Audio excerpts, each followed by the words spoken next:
উত্তরা পশ্চিম থানার money laundering এর মামলায় হরিদাস চন্দ্র ওরফে তরুণী চন্দ্র দাস তাকে উপস্থাপন করে বিজ্ঞ আদালতে এই মামলার তদন্তকারী কর্মকর্তা 7 দিনের রিমান্ড প্রার্থনা করেন। আসামি পক্ষ রিমান্ড নামঞ্জুরের প্রার্থনা করেন। রাষ্ট্রপক্ষ রিমান্ড মঞ্জুরের পক্ষে শুনানি উভয় পক্ষের শুনানি অন্তে সন্তুষ্ট হয়ে বিজ্ঞ আদালত এই আসামিকে 4 দিনের রিমান্ড প্রার্থনা মঞ্জুর করেন। এই মামলায় আসামির বিরুদ্ধে মানি লন্ডারিং এর অভিযোগ আনয়ন করা হয়েছে। এই আসামি বাড়ি হচ্ছে গাইবান্ধার পলাশ বাড়ি।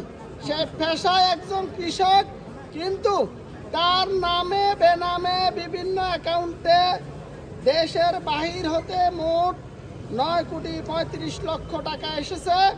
সেই টাকার কোনো সুনির্দিষ্ট তথ্য সে প্রদান করতে ব্যর্থ হওয়ার কারণে তার বিরুদ্ধে এই মামলায় তাকে বিজ্ঞ আদালতে এই মামলার তদন্তকারী কর্মকর্তা রিমান্ডের প্রার্থনা করেন।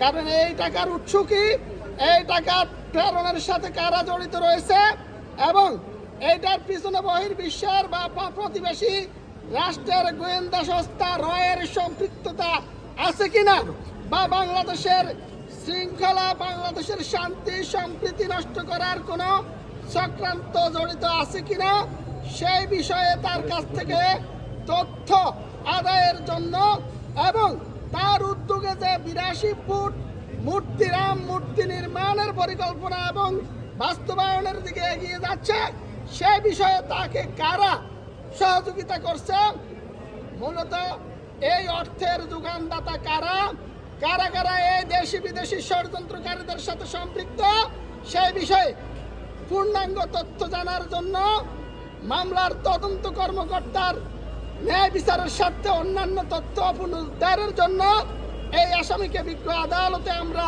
রাষ্ট্রপক্ষে 7 দিনের রিমান্ড প্রার্থনা করলে বিজ্ঞ আদালত উভয় পক্ষের শুনানি শ্রবণান্তে সন্তুষ্ট হয়ে এই হরিদাস চন্দ্রকে মোট 4 দিনের রিমান্ড প্রার্থনা মঞ্জুর করেন।